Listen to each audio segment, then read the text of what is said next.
Hola, soy Guillermo Torres Quirós y en esta columna política semanal pues hay mucho de qué hablar. Primero, pues ya se cumplió el primer año de la administración de Andrés Manuel López Obrador como presidente de México.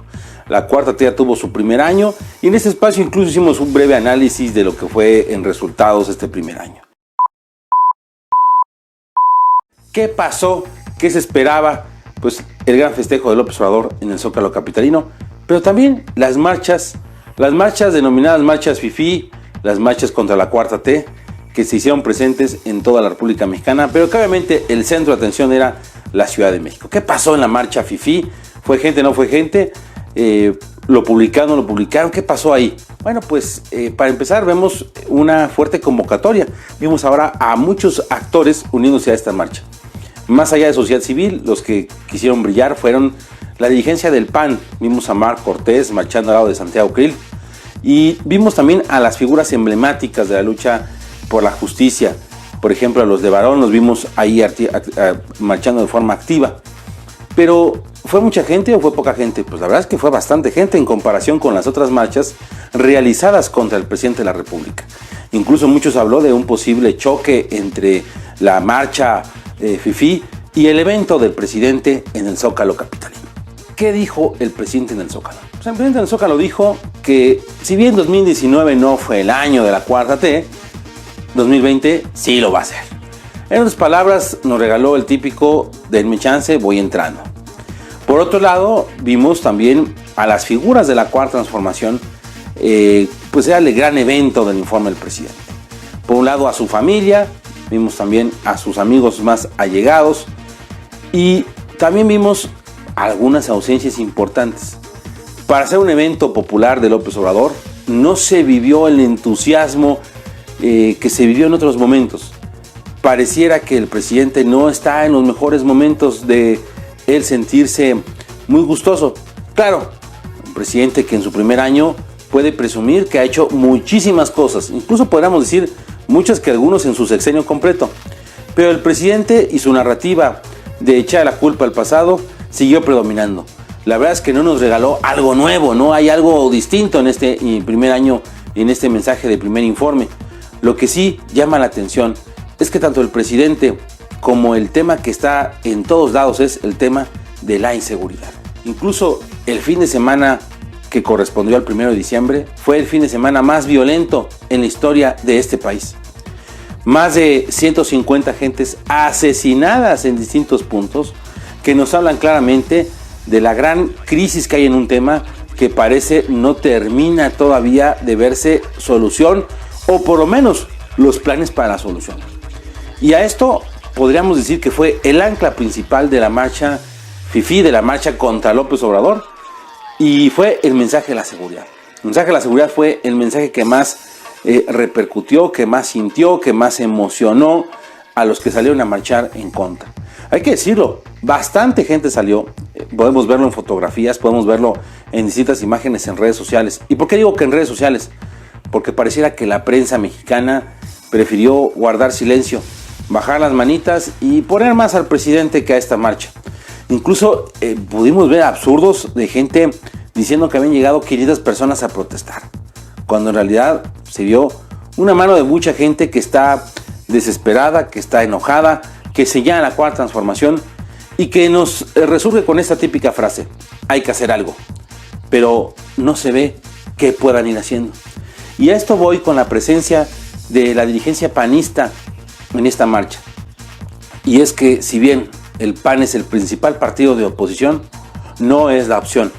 Así lo están marcando las encuestas, así se está marcando en el sentir de la gente que no ve en el PAN, ni en el PRI, ni en el PRD, ni en ninguno de los partidos políticos con registro, una opción para hacer un frente a Morena.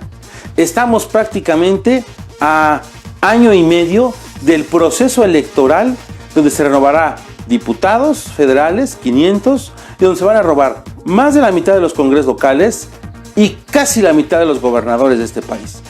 ¿Y qué es lo que está haciendo la oposición? ¿Pensando que por su linda cara va a votar la gente? No, falta creatividad, falta un ánimo de poder decir, ok, los tiempos han cambiado, no podemos medir las cosas como se medía en el pasado. No podemos pensar que la gente dará un voto de castigo solamente porque sí, dándoselo a otro.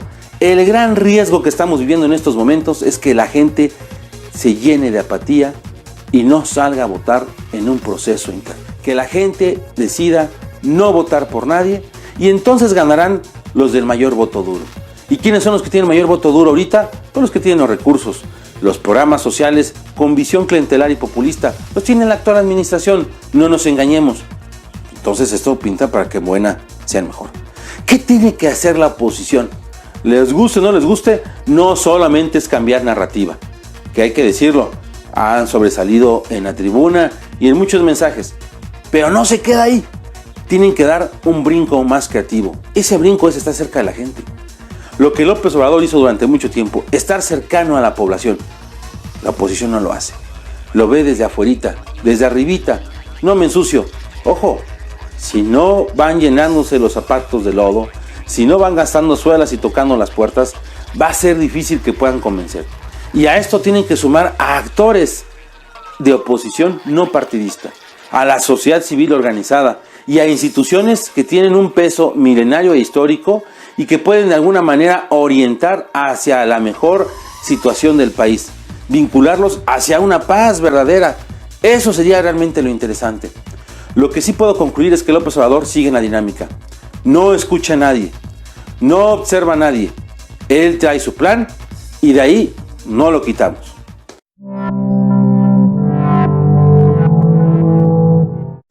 Y bueno, hablando precisamente de López Obrador y este año, pues llama mucho la atención pues lo que ha dicho quien se consideró durante muchos tiempos como el líder moral de la izquierda mexicana. Y me refiero a Cuauhtémoc Cárdenas Solórzano, el hijo del general Lázaro Cárdenas, quien fuera jefe de gobierno, gobernador de Michoacán y presidente y fundador del PRD.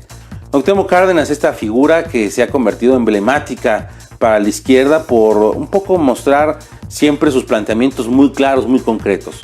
Una lucha directa en contra de la posible inversión extranjera, el llamado constante a la soberanía nacional, a la defensa del petróleo y podríamos decirlo también a esta narrativa de decir la izquierda no se concreta dando regalos y dádivas, sino se concreta con un cambio doctrinal, ideológico, cultural. Es lo que ha dicho Cuauhtémoc Cárdenas desde hace tiempo. No es para nadie sorpresa la enemistad que tienen Cárdenas y López Obrador desde hace muchos años. Ya en la dirigencia nacional del PRD no se llevaron muy bien al final.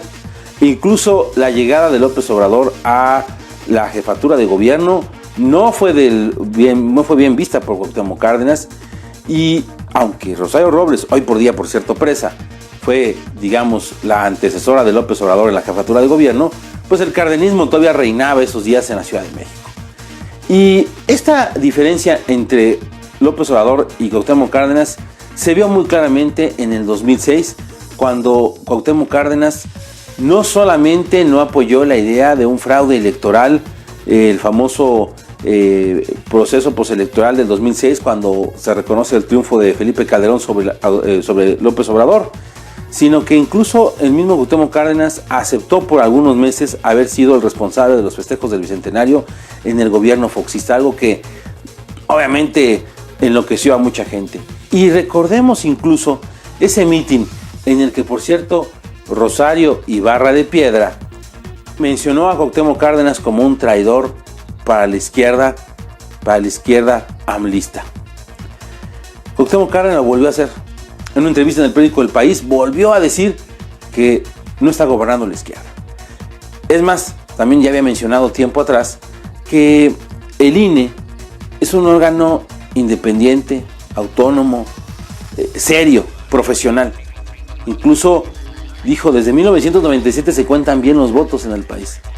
Y eso no le gustó a López Obrador.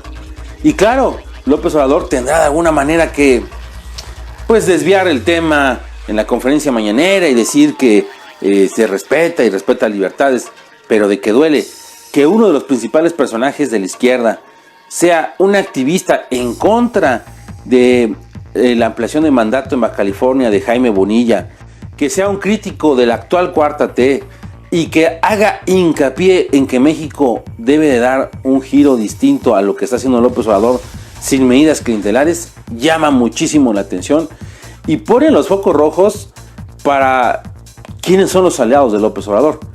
Cosa interesante, el coordinador de asesores de la presidencia es nada más y nada menos que Lázaro Cárdenas Batel, precisamente el hijo de Cuauhtémoc Cárdenas. Qué cosas, ¿no? Pues hablando de la izquierda militante y hablando de todo esto, pues en estos días se elegirá a la nueva ministra de la Suprema Corte de Justicia. Todo indica, y a lo mejor cuando ustedes vean este video ya tenemos nueva ministra, pero todo indica que podría ser Margarita Ríos Fajardo. Pero bueno, ¿quiénes son la terna y cómo es el proceso? Bueno, el presidente manda unas 3 nombres, por eso es terna. En esta ocasión mandó el nombre de 3 mujeres.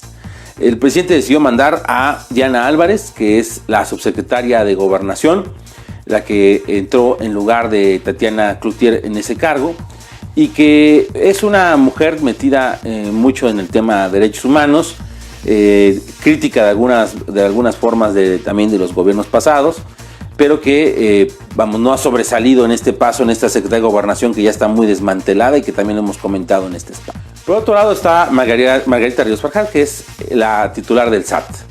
El Servicio de Administración Tributaria, que es un dolor de cabeza para muchos en este país, pues ha tratado de modernizarlo Margarita Ríos Fajardo. La verdad es que hay que reconocerle que desde su llegada ha tratado de darle un giro interesante a una dependencia que es complicada porque es la recaudación de los impuestos de todos los mexicanos. Y Margarita Ríos Fajardo, al igual que Diana Álvarez, pues son funcionarias públicas de la actual administración de la 4T. Y hay una tercera opción que es Ana Laura Magaloni, esta profesora del CIDE, que fue constituyente en la Ciudad de México en fechas recientes y que sabemos es su llegada a esa terna, pues la amistad que tiene con Olga Sánchez Cordero, que fueron compañeras en esa asamblea constituyente, en donde les quedó, por cierto, una constitución bastante malita, pero bueno, de alguna manera Magaloni tiene varias cartas credencial diciendo que ella es una especialista en este derecho, en la nueva generación de los derechos humanos. Y bueno, pues los senadores tendrán que decidir igual por mayoría calificada quién será la buena en esta elección de esta terna. Muchos hablan que Margarita Ríos Fajardo podría ser la inclinación, tomando en cuenta la cercanía que tienen con López Obrador desde Tabasco y que ha sido de alguna manera una funcionaria que ha llevado bien las cosas y que López Obrador necesita pues gente de su confianza. Por otro lado, se habla con menos peso que Ana Laura Magaloni podría tener el apoyo de la oposición, llámese el PAN, el PRI, Movimiento Ciudadano, la conocen, saben que tiene pues fuertes conocimientos de derecho, pero que también es de alguna manera una mujer con un tema de agenda de libertades plenas. Y esto a lo mejor no puede caer bien a toda la gente que está alrededor de López Obrador, tomando en cuenta que López Obrador pues, es un especialista de decir cuáles son las líneas morales de un gobierno. La verdad es que vamos a ver qué termina en este proceso. Si el Senado de la República se pone de acuerdo, elige por 2/3 partes a alguien. ¿Qué pasa si no se acepta la terna? Se hace otra segunda terna y el presidente, en caso de que no le acepten la segunda terna, ya designa de forma directa a un ministro de la Suprema Corte de Justicia. La verdad es que con esto López Obrador estaría llegando ya a 3 ministros nombrados por él y serían ya el quinto en influencia, tomando en cuenta que el presidente de la Suprema Corte de Justicia, Arturo Saldívar Larrea, pues bueno, está no alineado lo que le sigue al propio presidente López Obrador y a la Cuarta Transformación. Vamos a ver quién gana en este asunto, quién termina ganando las simpatías de los senadores, los posibles acuerdos. La verdad es que estamos hablando, se hace una reflexión seria, de que el presidente está mandando a gente de su gobierno para ocupar cargos de otro poder. Regresamos otra vez, fin de contrapesos, la mano del presidente. Yo nada más dejo la reflexión. ¿Qué hubiera pasado si Peña hubiera propuesto de candidatos a la Suprema Corte de Justicia a Videgaray o hubiera nombrado a Nuño? Claro, no se puede porque no son abogados y la ley es muy clara. Pero si hubiera nombrado a Alfredo Castillo o hubiera propuesto a alguien así, ¿seguirían las mismas respuestas? Es una pregunta que hay que hacernos. Claro, alguien me dirá, bueno, Medina Mora, ni cuate, ni carnal, ni una serie de campañas que surgieron en esa época, ¿no? Ni cuates, ni cuotas. ¿Dónde están, por cierto, todos estos actores?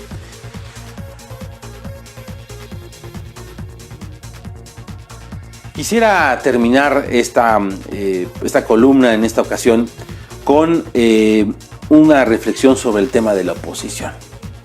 Y es que ante la pregunta de qué tenemos que hacer, ante la pregunta de, más que la pregunta, el constante mensaje, el mensaje reiterado de decir no hay liderazgos, no se puede hacer nada, incluso un pesimismo para mucha gente, otros incluso diciendo pues hay un cierre, ya las expectativas se han cerrado, las hemos sepultado.